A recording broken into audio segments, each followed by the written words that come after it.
Okay, this is our first team deathmatch. Starting off with spears flying and sword staff swinging. Then he gets his mace hooked on Daniel's spear there.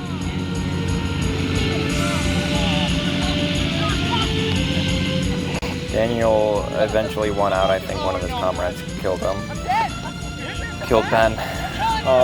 So we're continuing forward.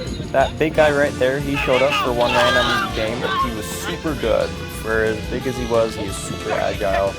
I was really impressed by it. So here I am running around with a bow and a small shield. You can see why we did a sword-only battle. There's just lots of spear throwing. It doesn't matter what's going on. You pick up the spear, you throw it, and it just turns into these odd dodgeball matches.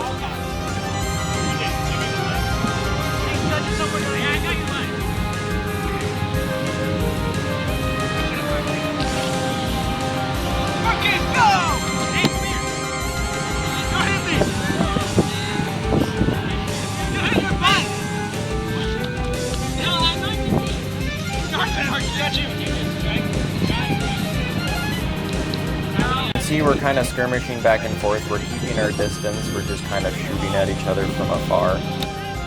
And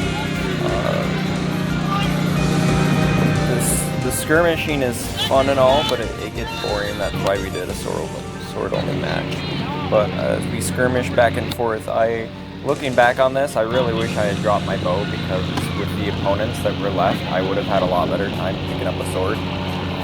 Because you can see here that I am intimidating him with a really short sword and a really small shield. He has a shield twice the size of mine and a sword 3 times as long. He really shouldn't have had any problem just running in there and killing me. But he gives me so much time to throw the spear and then reload. See right there, while I'm trying to reload, he could have just rushed me and killed me. But he didn't. He kept his distance because he was too timid. So this right here is a show of how confidence in the game can really boost your ability. Honestly, there's going to be another match, there's going to be another game, so don't worry of just getting in there and fighting the person. These two were trying to keep their distance, and that cost them, because now they both got their legs chopped off. And so now I'm trying to pick them off with arrows. Unfortunately, they're now both hunkered down behind their shields. And so I'm just trying to pick them off with arrows, and to no avail. The arrows move too slow in the air. I've actually had a brother block the arrows like a Jedi.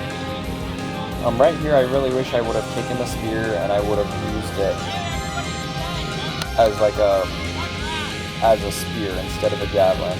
Instead, I kept trying to stay at full distances, where I would have been a lot better off if I would have gone and picked up a big spear, because it cost me my leg eventually. Picking up the spear and throwing it, I think they eventually get my leg here in a moment.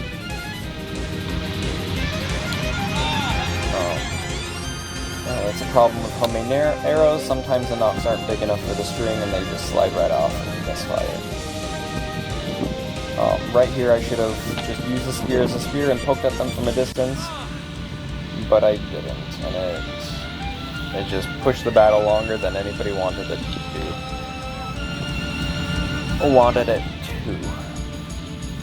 So right here, you can see I'm poking, and I really should have been doing this from the beginning.